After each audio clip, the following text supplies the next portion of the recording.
diputada local, quien, bueno, muchas historias, pero hay partes de su vida que todavía no conozco y que, bueno, vamos a aprovechar para conocerla. Muy buenas tardes, diputada, Muy ¿cómo buenas andamos? tardes, Iris, de muy buenas tardes. Me da mucho gusto estar contigo. Ya tenía muchas ganas de venir aquí contigo. Nada más comadreamos fuera de escenario porque somos amigas de hace muchos años y la verdad me da muchísimo gusto estar aquí contigo. Oye, pero en showers, en todo, menos Menos en los aquí micros, ¿no? en showers, en la calle, en la vida, en el ámbito empresarial mucho, porque tú eres del ámbito empresarial, me consta que has trabajado mucho en el ámbito empresarial y eres muy bien querida en el Ah, ámbito empresarial. muchas gracias. Y bueno, Eli, pero hay una parte de tu vida, porque yo te conocí muy jovencita en el área de la iniciativa privada en la vivienda. Así es. Pero antes de eso, la niña Eli Sayar, ¿qué hacía? ¿Qué soñaba? ¿Cómo jugaba? Fíjate que, yo soy de Bacanora y yo viví aquí a los 11 años, en Hermosillo. Tengo 63.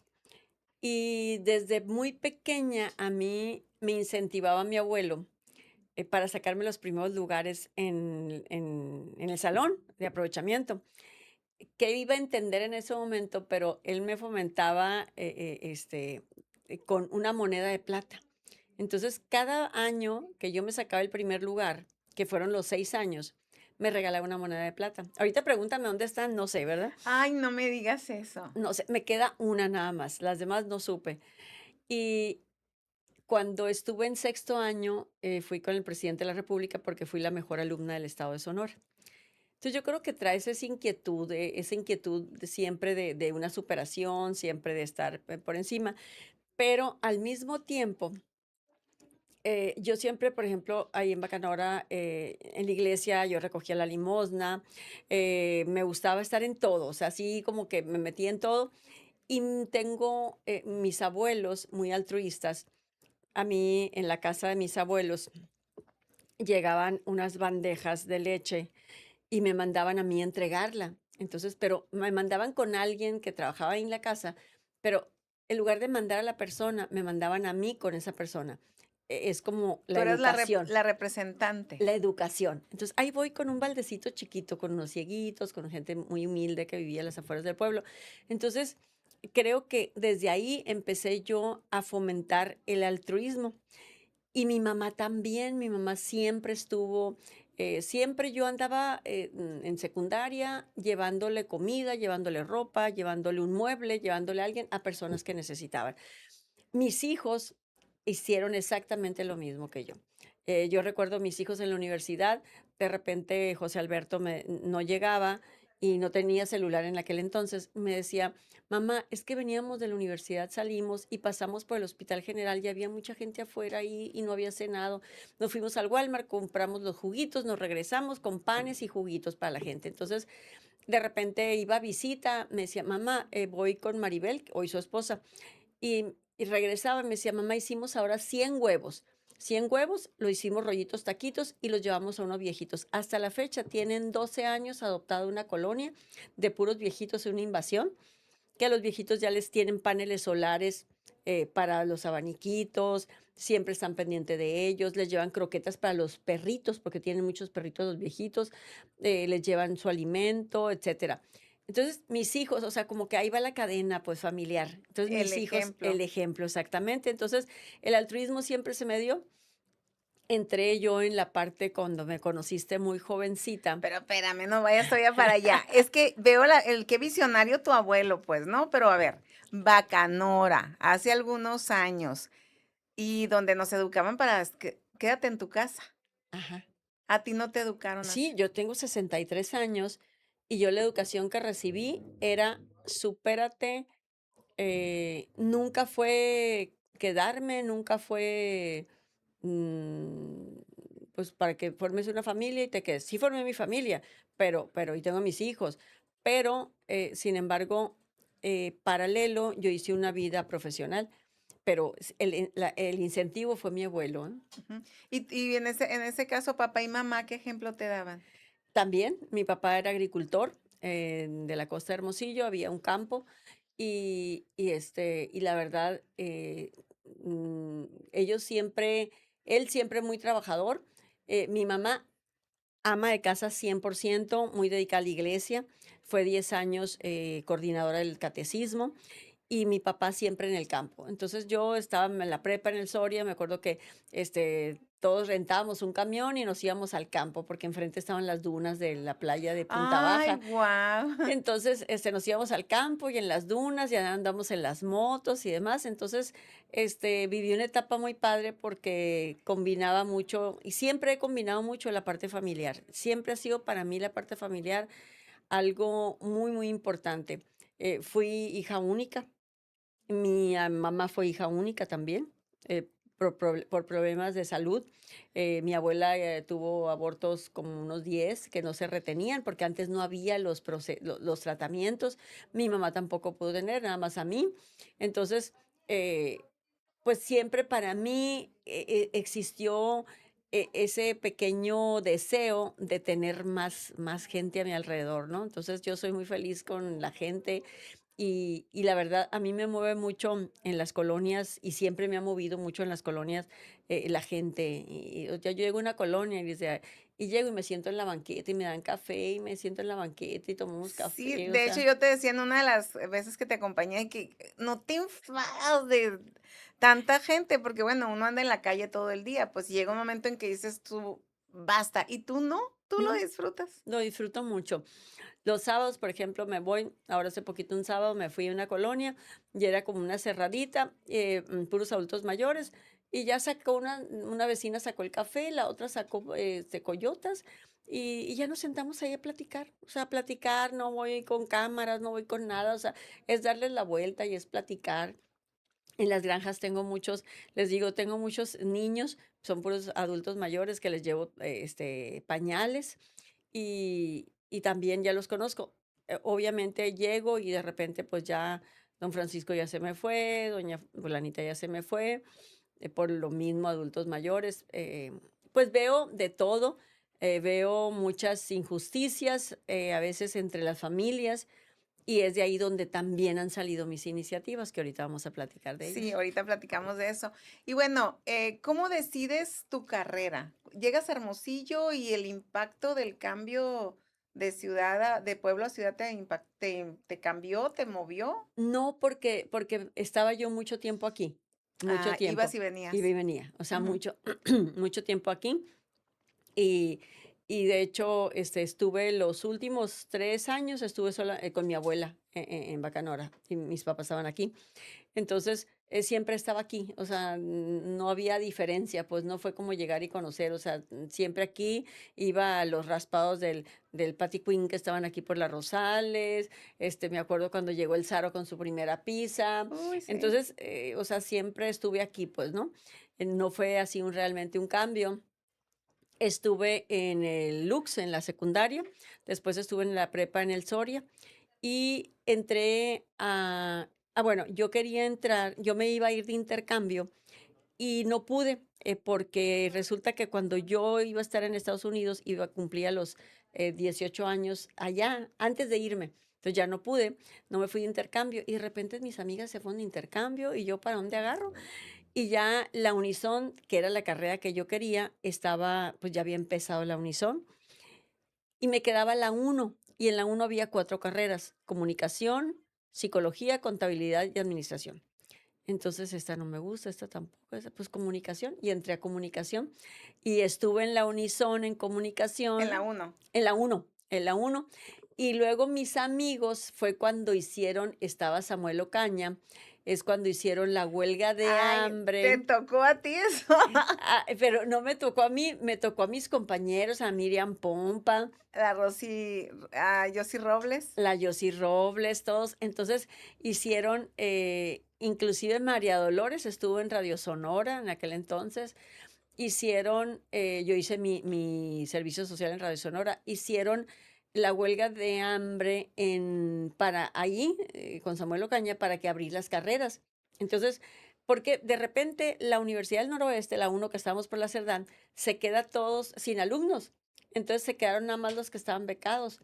Y pues yo ahí me quedé y yo me quería ir con mis amigos, pues, ¿no? Entonces ellos pierden un año Entonces yo ya entro, entonces ya después me iban a dar 3 clases un solo maestro y ya llego con mi papá y le digo, mira, estás pagando este dineral, pues yo creo que no me importaba el dinero, me importaba que quería estar en la chorcha.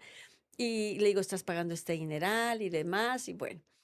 Y por fin accedieron mis papás y me cambié a la Unison. Y salí de la Unison, hice la mitad de la carrera en la Unison, pues ya estaba en Que la chorcha. hay que recordarle a la gente que la UNO, la Universidad del Noroeste, ahora UVM, tenía la carrera de comunicación, no existía en la Unison. Esta huelga de, no recuerdo, es que en la UNO se platicaba como chiste, porque fue algo mínimo el aumento en la colegiatura. Hacen esta huelga de hambre, porque fue de hambre, ¿verdad? Sí, fue Una huelga de huelga de hambre. hambre Ajá. y se abre la carrera de comunicación en la Unison. Así nace, señores, la carrera de comunicación en la Unison, que por cierto, luego de donde soy parte, el Foro Sonorense de Periodistas, gracias, la Uniquino iba a abrir la carrera de comunicación y a algunas personas de ahí del Foro Sonorense de Periodistas, como Hilario Lea, Ruiz Quirrín, Armando Vázquez, le dicen al rector, no, hazlo de periodismo. Y así nace la carrera de periodismo. Porque ya tenía la Ya había, Unison. así ya Es, había dos, ¿no? pues gracias a Samuel Ocaña fue. Entonces Samuel Ocaña fue el Fue el que que abrió, abre. Ajá. gracias al doctor Samuel Ocaña, fue que se abrió la carrera de comunicación y psicología en la Unison.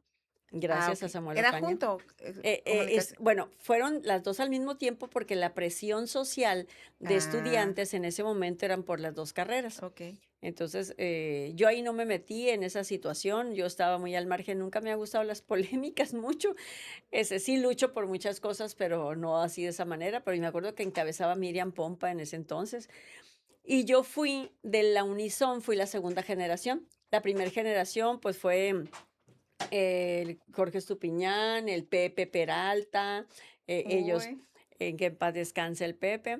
Y yo fui la segunda generación con Ana Elsa Guiteras, con Patita Mayo, con Lourdes Arriola, el Alejandro Aguilar, que después el Alejandro Aguilar estuvo, de hecho él se fue a hacer su servicio social a la Sierra de Oaxaca y después vino, estuvo mucho tiempo aquí en el Museo Indígena.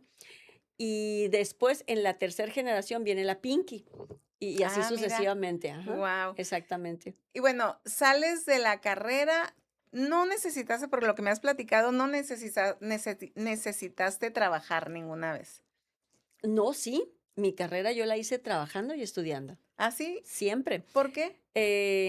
porque cuando yo me fui cuando me iba a ir de intercambio y que me quedé sin nada, una amiga me dice: "Oye, entraremos a trabajar, a un banco", en ese banco Sofimex. Entonces, entré a trabajar al banco. Entonces, pero ya que estaba en el banco, decía yo, ¿cómo es posible que me quede sin la universidad? O sea, era para mí tatuado en mi mente, en mi alma, que yo tenía que tener una carrera. Entonces, eh, volteo y la Unison ya no estaba, yo ya estaba en el banco. Dije, yo sí puedo trabajar y estudiar. Entonces me metí a trabajar a un banco. Me acuerdo que nos dieron la capacitación ayer fui a sacar mi licencia, por cierto, en el Banco de México antiguo. Ajá. Ahí fue la capacitación que nos dieron. Y estuve, no recuerdo cuántos años en el banco, pero yo hacía a las 7 de la mañana yo tenía clases. Debía salir a las 9, pero salía a las 8:30, me iba corriendo al banco. Cuando estuve en la Unison, que en la Unison había oportunidad de hacer horarios a mediodía, tomaba una clase de 3 a 4.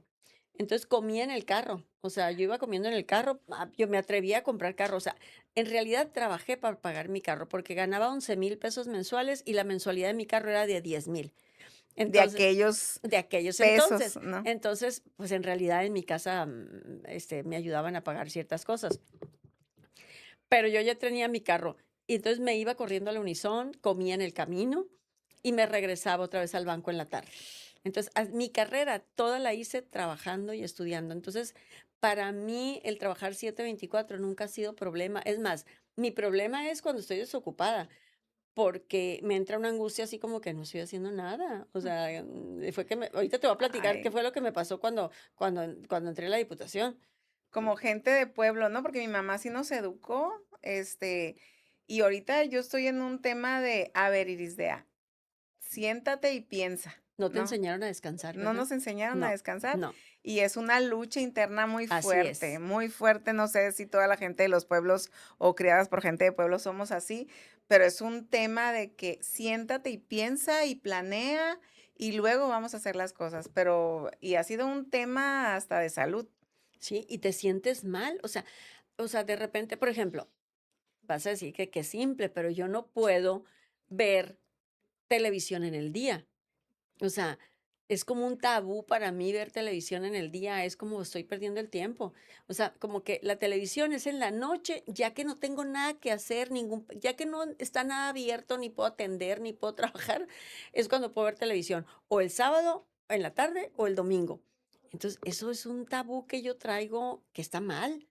Porque, ver televisión en el día, si estás de vacaciones, no tiene nada de malo, pero es así como que, ¿cómo voy a estar viendo televisión? Entonces, no, mejor me pongo a arreglar algo en mi casa, hacer esto, hacer lo otro, veo mis pendientes, vueltas y demás. O sea, es una especie de que no te enseñaron a descansar. Sí, sí, el típico de la gente, yo digo, ¿no? Los que venimos de educados, digo, yo no nací en San Pedro de la Cueva, pero mi mamá sí, y mi papá nos ponía a leer y mi mamá nos ponía, pónganse a limpiar las aspas del, lo que estuviera sucio en el Sí, momento, ajá, las aspas del abanico. Y yo, pero, o sea, pero ¿qué tiene? O sea, pueden estar sí, así un rato.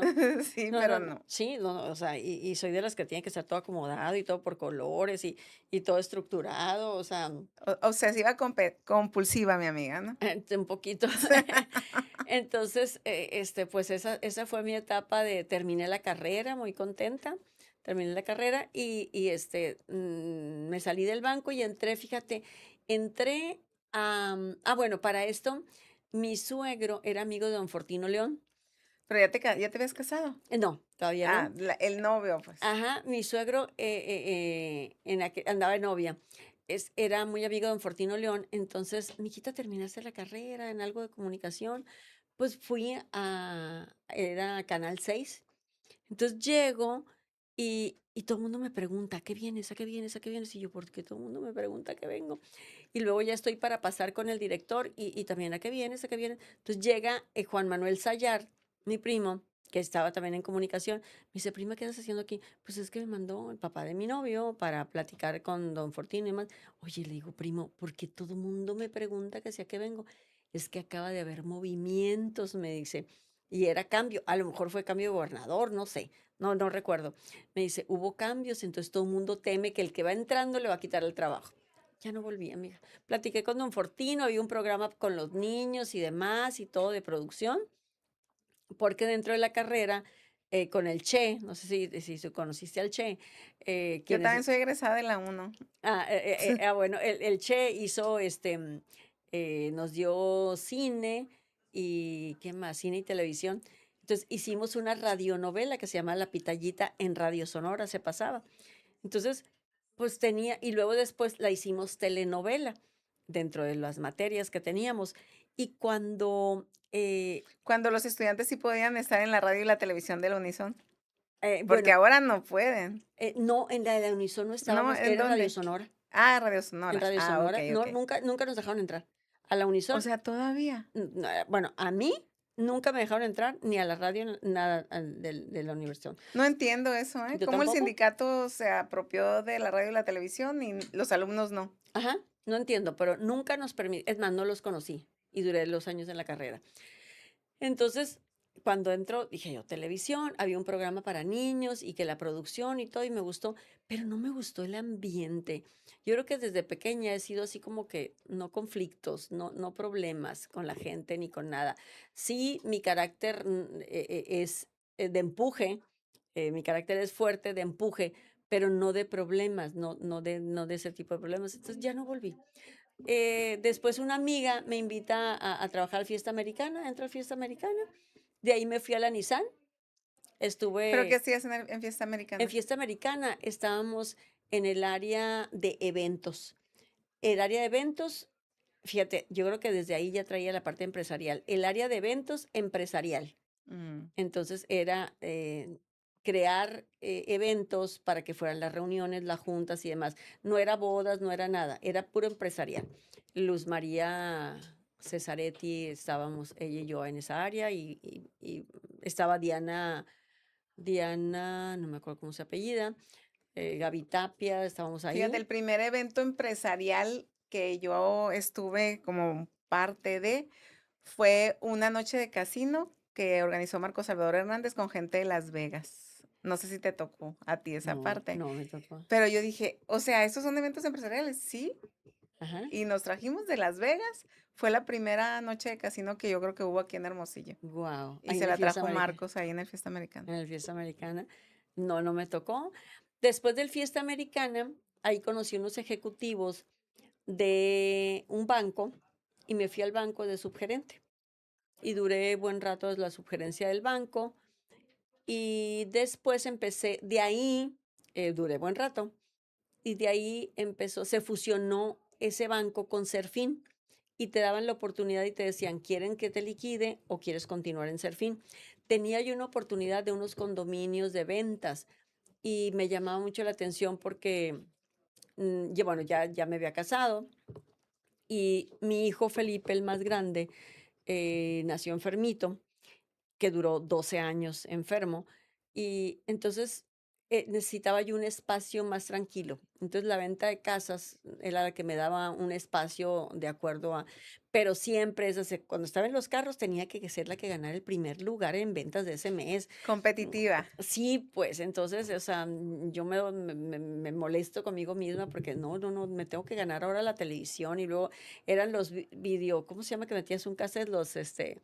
Mm, Videocaseteras. Videocaseteras, pero eran Blu-ray, algo así. Me tenía que ganar una y bueno, siempre los premios que ponían. Cuando ya me meto a las casas, eh, pues más tranquilo, después se abrió Capistrano en el 90 y ahí en Capistrano nos fue excelentemente bien. Yo me acuerdo que tenía mi agenda y decía yo, mira, el jueves no vendí ninguna, pero de vender todos los días.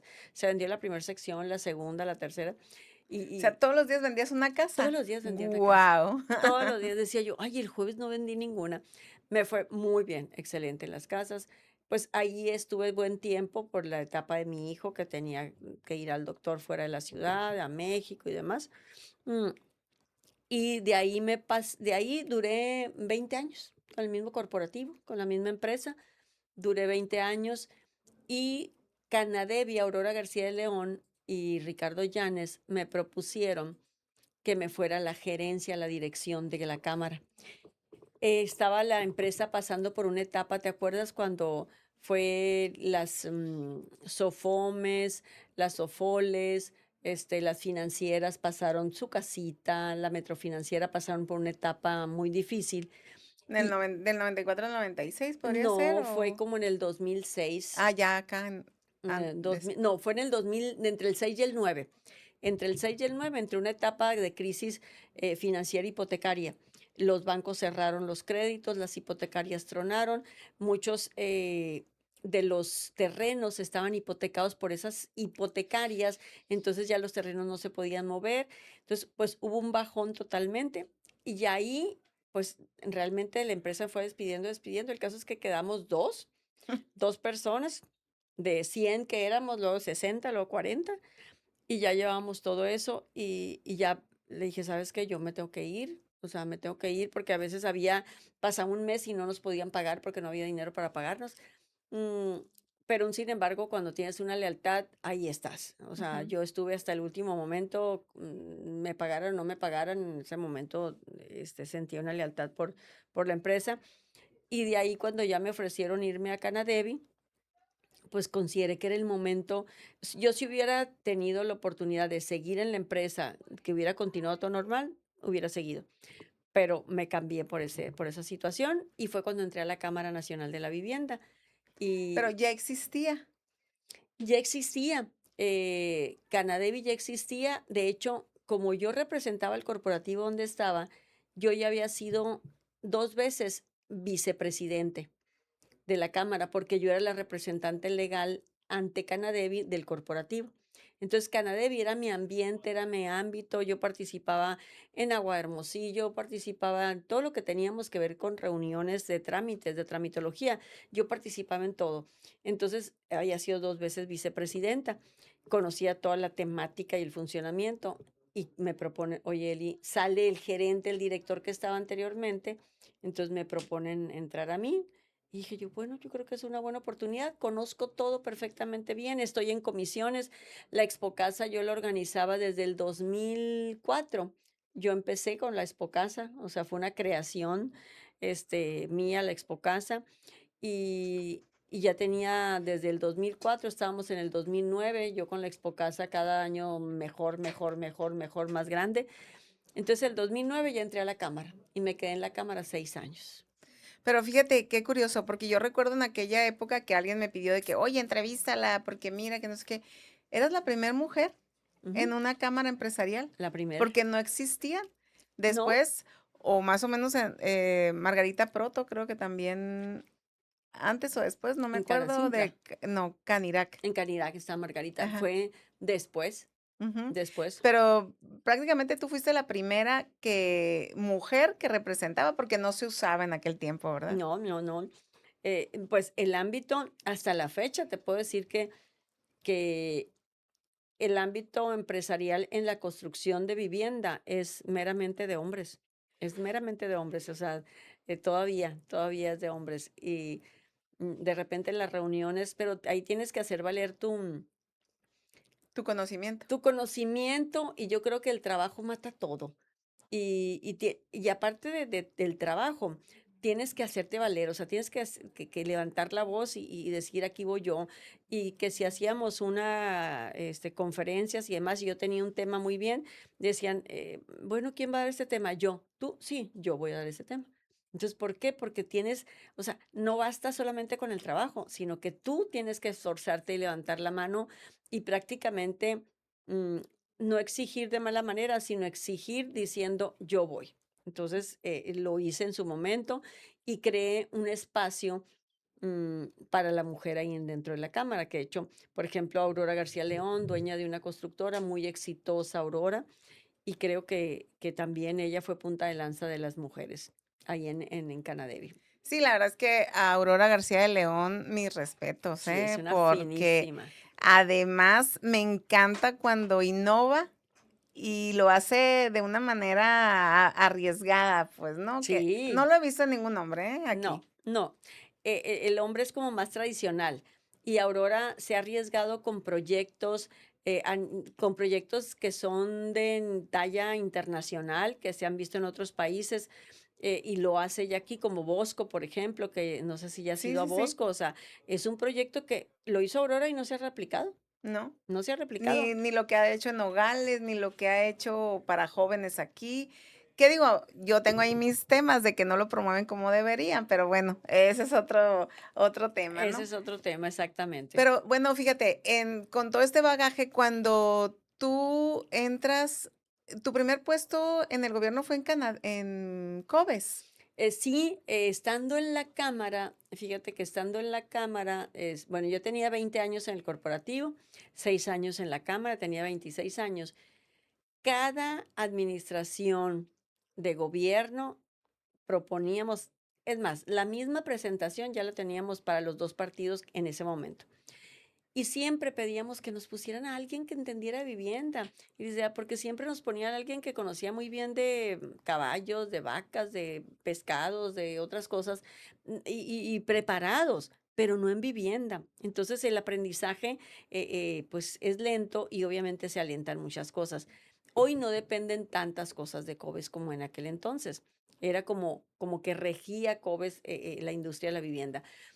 Y nosotros pedíamos siempre. Entonces, en aquel entonces se le propusieron a 2 candidatos de los únicos 2 partidos que había en ese momento, y uno de ellos aceptó, que si esta persona era gobernante, pues iba a estar yo ahí.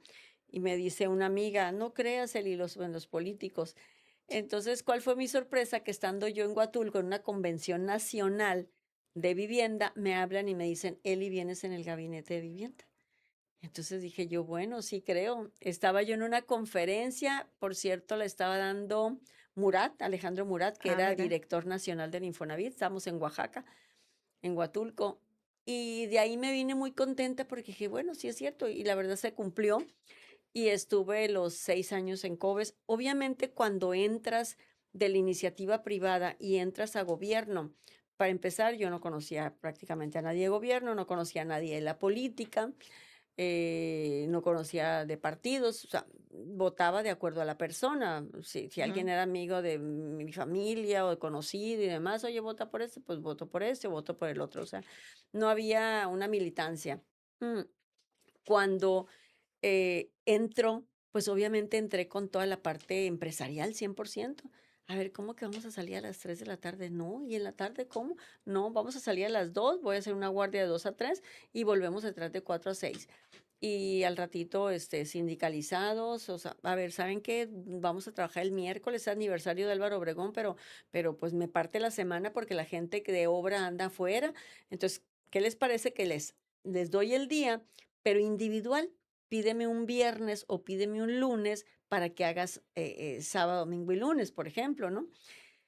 Y todos accedieron. Entonces, en lugar de partir nosotros trabajábamos ese día, claro, justa, dándoles el día posteriormente, pero hice un buen equipo, de una manera que trabajábamos, que hasta los sindicalizados andaban conmigo trabajando en la calle, y la verdad, en el 2018 me comentan que si quería ser candidata a diputada, porque me acuerdo que el Chapo Soto en una gira, de que la Eli diputada, el Chapito fue el primero que dijo, me encanta, y, y luego me preguntan que si quería altos dirigentes, que si quería ser diputada, yo no. Me dice, ¿por qué no? Porque yo vengo por 6 años nada más, o sea, yo vengo por un compromiso empresarial, soy una propuesta empresarial y ha dado resultados. Entonces, creo que mi deber es seguir los 6 años. Gracias a Dios que no dije que sí. O sea, no, no, yo entré muy, muy dispuesta a un compromiso que tenía la Cámara. Punto. No me interesaba otra cosa. Pero ya la misma gente, como yo hacía mucho altruismo, por ejemplo, en Canadevi, en los 6 años y desde antes, yo juntaba 2 toneladas de cobijas, me iba al Guayacán, me iba a las minitas, me iba a diferentes partes a regalar cobijas, despensas, había desarrolladores de vivienda que tenían campos, me regalaban fruta, verdura, la iba y les regalaba, siempre andaba haciendo algo. Y, y conocía gente de acá de las minitas y yo vivía en ese distrito. Entonces, desde el 18 me empezaron a meter el gusanito, así como dije yo, ¿por qué no? ¿Por qué no? Y ahí empecé, dije yo, si ya tengo el altruismo, si ya conozco la calle, si ya sé, ya conozco el ámbito empresarial y conozco también el ámbito de funcionario público, pues tengo un bagaje de las dos cosas como para llevar a cabo algo bueno por la gente.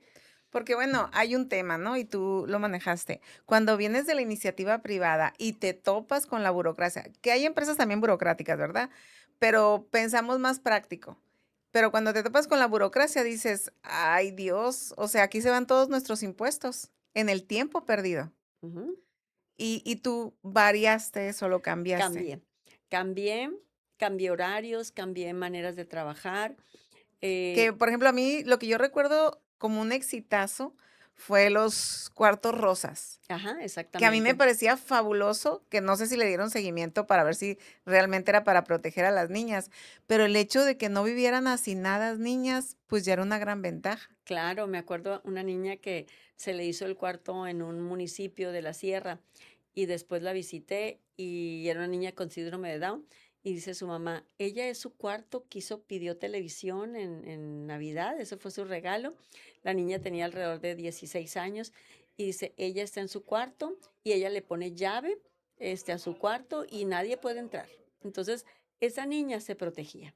Entonces, llegabas a proteger. Había adultos mayores que vivían hacinados con la familia y obviamente al estar ellos a tener su cuartito, pues tenían su independencia porque eran 4x4. Entonces tenían inclusive su cocinita, la ponían adentro, pero estaban dentro de la casa de su hija, pero afuera. O sea, tenían ellos la oportunidad de tener esa independencia y le das una dignidad al adulto mayor, a los niños, a las niñas. Sí se cuidó mucho lo de las niñas, o sea, pero sobre todo era muy enfocado a los niños, a quien tuviera niños. Y esa etapa fue muy bonita porque como yo ya conocía, tenía muchos años en vivienda, tenía 20 años más los 6 de la Cámara. Y cuando estás en la Cámara, conoces en el ámbito nacional a la industria de la vivienda, quienes son proveedores y quienes son los dueños. Entonces yo con los proveedores con asociaciones, fundaciones de tinacos de pinturas, iba con ellos y le decía, oye, a que me donaran. Inclusive hubo una empresa por medio de la ONU que donó 300 cuartos sin poner un peso Sonora. Luego, yo iba a pedir dinero con el secretario de Hacienda porque resulta que conseguía pinturas y le decía al secretario de Hacienda, a ver, nos van a poner ellos un peso y nosotros ponemos otro peso. Ah, bueno, entonces le encantaba. Los tinacos, tuvimos donación también de lavaderos ecológicos, una parte. Entonces, creo que, o sea, se hizo rendir mucho el dinero y realmente eran por causas, recuerdo una vez que estaba yo con el proyecto de los lavaderos ecológicos y me dice una persona, un secretario, y me dice un secretario, ¿qué al caso? Me dice que regales lavaderos ecológicos. Yo le digo, secretario, deberías de ir más a campo, te invito para que vayas a campo y veas cómo en el sur la gente lava en las láminas de los tambos de 200 litros, que siempre toda la vida van a estar contaminados, y la ropita que traen está contaminada. Por eso es que de ahí salió la idea de traer lavaderos ecológicos. O sea, tiene su razón de ser. Necesitas más terreno, le dije al secretario, ¿no? Entonces, ¿por qué? Porque yo me la llevaba en la calle, me llevaba viendo necesidades y fue una etapa muy bonita porque cuando ya traes el altruismo y luego traes la parte empresarial, haces esa combinación como te dije ahorita, dices tú qué maravilla poder ayudar a más gente, ¿no? Exacto. No nada más estar pensando que el gobierno es para ver cuánto dinero pido y a ver qué hago, No, ¿no? no, es buscarle tú también. O sea, tú tienes Exacto. que buscarle porque en los gobiernos no hay dinero que alcance. Y si te interesa el tema y si te gusta el tema, si te gusta la industria, pues lo que quieres es ayudar y aportar. Y aquí, sabes que la misma gente me empezó a pedir que fuera candidata. La gente. O sea, y yo no era amiga, yo no me involucré realmente mucho esos 6 años en política. Mm, los 6 años trabajé, no estaba afiliada a ningún partido. Trabajé mucho esos 6 años, no me involucré en grupitos, tú me conoces bien, no me involucré en grupitos ni polémicas de nada. Yo seguí trabajando, tengo mis mismos amigos de toda la vida, mis mismas amigas de que estuvimos en la universidad juntas, amigas que estuvimos desde la secundaria, son mis comadres ahora, son mis mismos amigos de toda la vida porque yo sé que a veces en gobierno y en este paso, pues a veces no son de veras, o sea, no son de verdad los amigos. Sí he encontrado amigos ahorita en el Congreso, amigas de verdad, y pues lo agradezco muchísimo, pero en este ámbito estamos de paso y yo creo que todos, Irisdea, tenemos que saber que son los puestos, van y vienen y estás un momento, y si estás un momento, pues como dice la palabra, servidor público, tienes que servir para ayudar a la gente. Y yo les decía en Coves, si no sientes algo aquí adentro por la gente por la que estamos trabajando, yo tenía muchas pláticas con ellos y yo les decía, miren, hay casos de violencia, hay el hacinamiento, les explicaba todo lo que derivaba de mal el vivir hacinados. Entonces, les explicaba casos de violaciones, casos que me habían comentado. Entonces, de repente yo veía las caritas así de que entendieran que lo que estábamos haciendo realmente no era un trabajo por cumplir las horas, sino que les decía yo, de veras, y te lo puede decir cualquiera que trabajaba conmigo, quien me está escuchando, les decía, si no sientes algo aquí adentro por la gente que estamos trabajando, de verdad, yo te ayudo a que te pongan en otro lado. Yo te ayudo a que no te quedes sin trabajo, pero aquí no puedes estar, o sea, tienes que sentir algo para poder trabajar. Y yo creo que esa plática y esa combinación de lo que es la parte empresarial, de lo que es el altruismo, de lo que es el sentimiento, fue lo que me ayudó a tener un buen equipo y tener buenos resultados. Bueno, pues llegas a ser diputada, Ajá, repites, ¿no? Porque luego así vuelves a es. es tu segundo periodo este. Por el mismo distrito, exactamente. Antes se llamaba 6 y ahora hubo unas pequeñas modificaciones, es el 8. quitan la parte más vulnerable, que es la parte del sur, que viene siendo Las Peredas, Los Olivos, la López Mateo, quitan las Tres Reinas y me agregan todo el Colosio, La Coruña, me agregan Valle, ¿cómo se llama? Villa de Parras, La Encantada, tengo Los Lagos, Centenario, toda esta parte, ¿no? Entonces quitan lo más vulnerable. Muy ad hoc de todas maneras, ¿no? Porque Ah, también eres bien vista ahí. Pero bueno, en este tiempo has impulsado leyes, y me voy a apurar un poquito porque ya nos quedan 20 minutos, de protección de adultos mayores, derechos de las mujeres y combate a la violencia de género, tipificación y sanción de ataques con sustancias corrosivas, vivienda y desarrollo urbano, ni modo que no, ajá. educación financiera, protección de niñas, niños y adolescentes frente a delitos sexuales, fortalecimiento de medidas de cardioprotección mediante la instalación de desfibriladores en espacios públicos. Y aquí, por instrucción del cardiólogo tuyo y de Manuel mi mamá, Zelaya, de Manuel Zelaya, ¿qué ha pasado? O sea, ahí está la ley, ¿por qué no la aplican? ahí está la ley. Exactamente. Mira, yo creo que es un tema también de presupuesto y de que se publique. Falta publicarse. No se ha publicado la ley. Tú sabes que a partir de que se publica viene siendo ya oficial. Em, Creo que tenemos que retomar bien el tema. Yo soy testigo porque, igual que tu mamá, pues somos operadas de corazón abierto y es tan importante. Hace un año exactamente.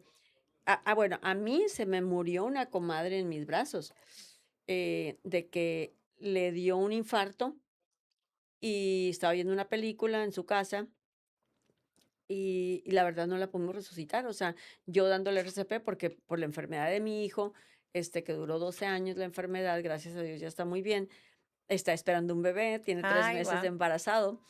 Y y yo aprendí a dar RCP, entonces yo, palanqueaba y su esposo respiración de boca a boca, palanqueaba, y mi otra amiga se quedaba así porque ella no actúa, ¿no?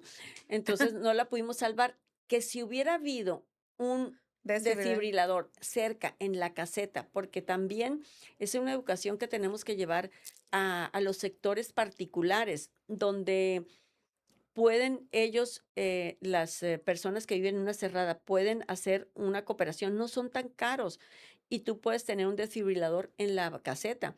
Y no son tan caros y aparte son fáciles de usar porque ahí mismo te dan, precisamente son muy fáciles de usar para que cualquier persona pueda hacer uso de ellos. Ujú. Y en los sectores públicos, pues obviamente hay que ponerlos. Hace poco, un año, estaba mi esposo con un compadre de él, como a 3 cuadras de mi, no, 2 cuadras de mi casa, en su terraza, platicando, iban a ver el box y el doctor y su esposa también doctora y su hijo también doctor. Y de repente, o sea, platicando, se fue para enfrente, se fue para enfrente, ¡pum! Y mi esposo pensó que estaba jugando, ¿no? Pero, pues, ¿cuál jugando si se había pegado? Entonces llama a su esposa y lo tratan de resucitar y no se pudo y llegó su hijo, o sea, médicos todos. Mm, que si hubiera habido un desfibrilador cerca, es posible que se hubiera salvado. No decimos que al 100%, pero es posible. De hecho, Ujú. se lo platiqué a Manuel, al doctor Manuel Zelaya, pasó esto, se hubiera salvado, Eli. Se lo platiqué lo de mi comadre, si hubiera salvado. Y casos cuando voy, porque tengo que estar yo en constante revisión, no muy seguido, pero estoy cada 6 meses en revisión.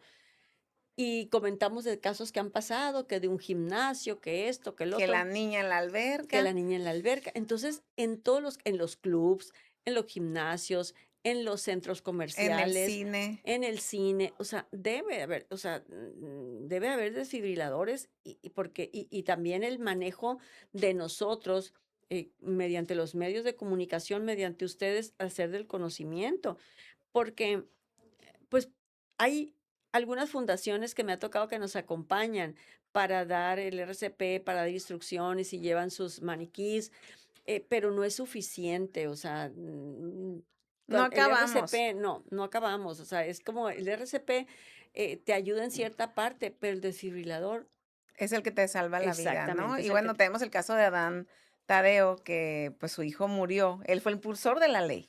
sí, Fue de los impulsores y su hijo muere en un pueblo porque no había también así es. desfibrilador. O sea, híjole, Sí, este, exactamente. Y así como esas leyes, ahorita que comentaste la de mujeres de la violencia.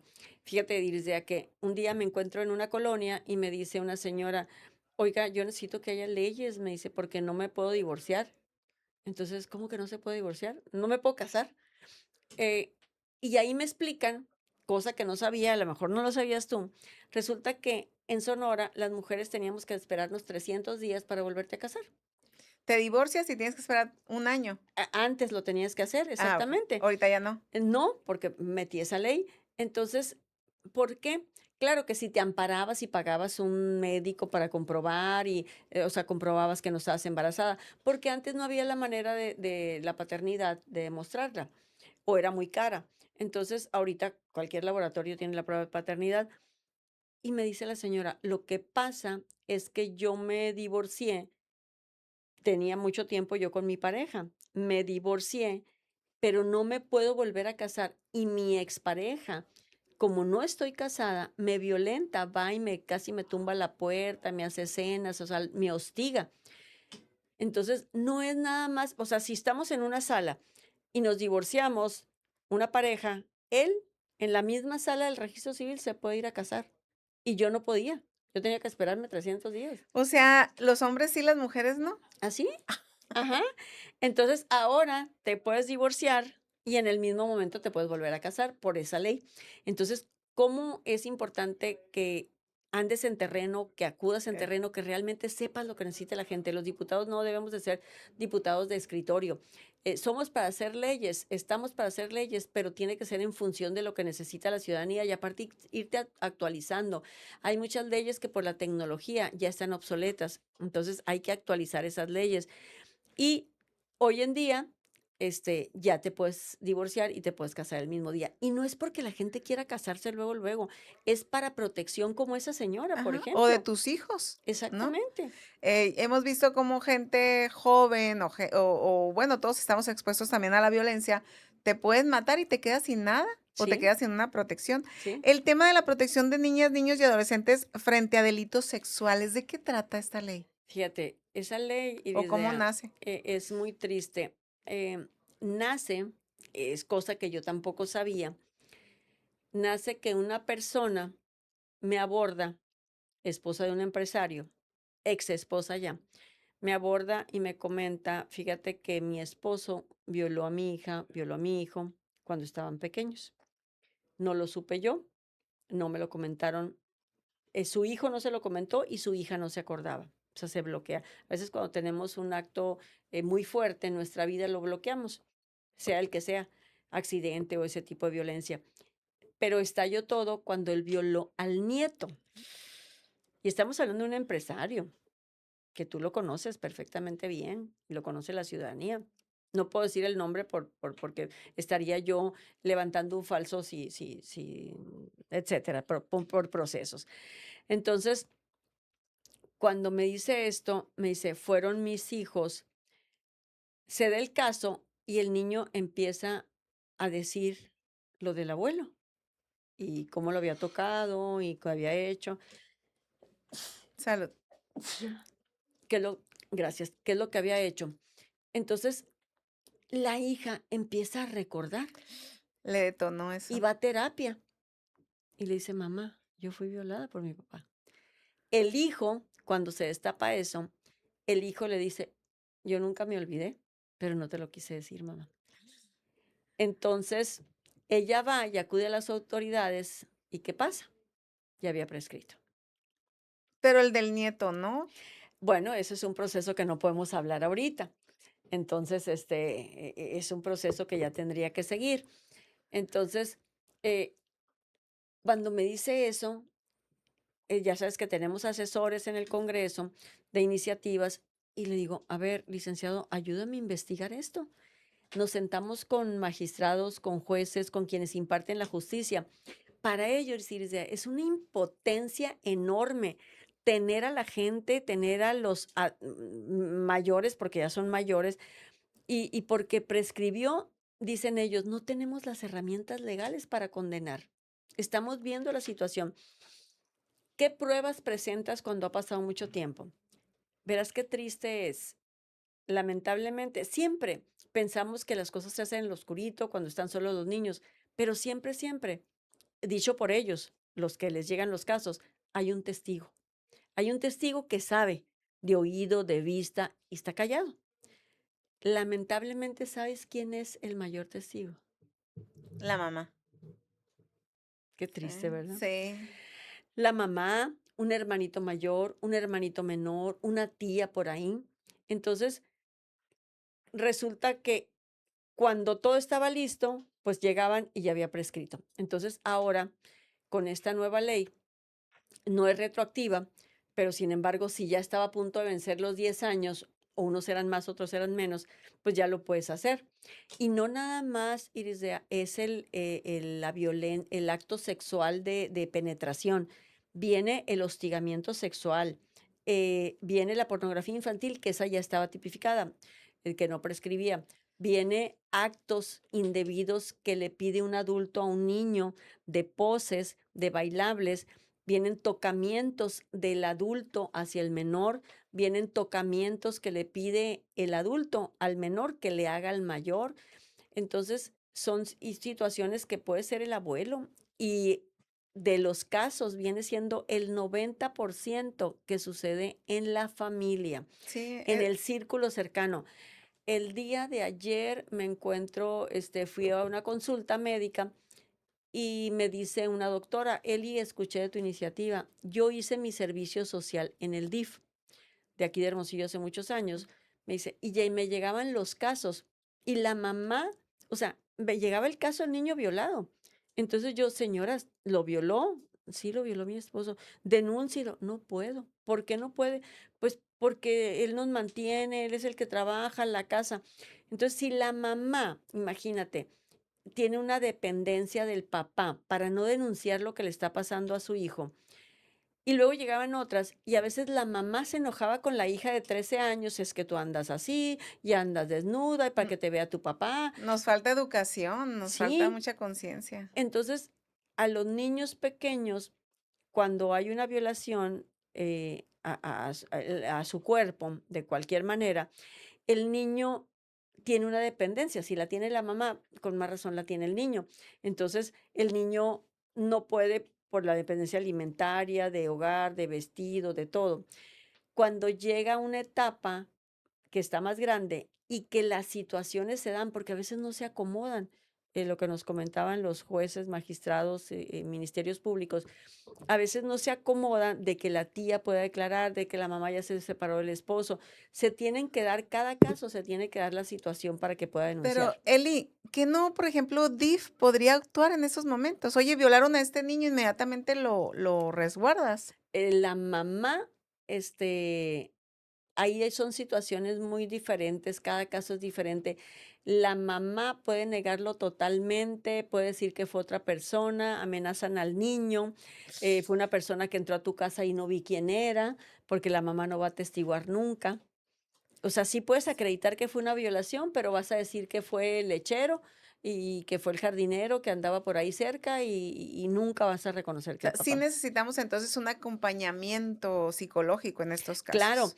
es por lo general, una de las muestras de las pruebas para ejercer la justicia viene siendo la visita al psicólogo, a la visita al psiquiatra, porque un abuso sexual, Irisea, te puede arruinar la vida. Ahorita cuando hemos estado trabajando esta ley, hay una persona, sus padres abarroteros de ahí de la colonia Modelo, abarroteros de toda la vida, fue caso sonado en Hermosillo, el tío abusó del hijo, estaba en el Regis este muchacho, y ahorita anda de indigente en la calle. Ahorita anda de indigente, o sea, pudiendo ser una persona exitosa, próspera, con familia, anda de indigente. Hay gente que se arruina la vida. Hay señoras que no pueden continuar con un matrimonio, que Pues no no. pueden. ¿Por qué? Porque tienen a sus hijos, o sea, y una señora comentó el otro día en una radio y dice, yo tengo mi matrimonio, tengo mis hijos, pero yo no puedo tener relaciones sexuales porque ya es imposible, o sea, me atormenta y voy al psicólogo, voy al psiquiatra, pero yo no puedo tener un matrimonio Pues normal. no viven plenamente, ¿verdad? No, Oye, exactamente. Eli, ya estamos a punto de terminar, ya nos están indicando allá, pero no me quiero ir sin preguntarte sobre el tema de las señoras que están haciendo el plantón, pues tienen de rehén el Congreso, ustedes están sesionando en otras partes y bueno, ahora una denuncia en contra de ellas. ¿Qué pasa ahí en ese sentido? Fíjate, sí estamos sesionando fuera de, porque por ley podemos hacerlo, anteriormente no se podía, por ley lo podemos hacer fuera del Congreso. Y ese tema ahorita, como está en un proceso legal, Irisdea, con todo respeto para nuestro público, los procesos legales a veces no puedes hablar y extender mucho del tema. Esperemos que se resuelva pronto para todas las partes y la verdad no pudiera yo ahondar mucho en ese tema. Se está llevando a cabo los procesos como deben de ser y justos. Lo que sí sé que se están llevando de una manera justa, sin embargo, no quisiera detallar ahorita por el proceso que está llevando de ambas partes. Muy bien. Pues te queremos agradecer tu tiempo. Nos quedan muchos temas ahí en el Ay, sí, tintero, muchos pero temas, bueno, te vamos a volver a invitar para que muchos temas nos vengas, quedan. porque ¿cómo le hace una mujer para llevarla a casa? Ay, no te hablé de Renata, de mi bebé. Ah, aparte, ¿no? Ya estás Ajá. en la fase de abuela. Pero bueno, muchísimas No, gracias. al contrario, Irisdea, muchas gracias de estar aquí contigo, muy cómoda, muy a gusto platicando y hay mucho que yo tranquilamente puedo platicar de mi vida privada sin ningún empacho. Muy bien. Pues muchísimas gracias. Gracias a ti, Gracias gracias también igual a por usted que está pendiente de estas transmisiones, a Gabito García ya en los controles que hace posible esta transmisión. Muchas gracias. Y bueno, ya sabe, huela la flor, sople la vela y sonría porque siempre puede ser peor. Nos vemos.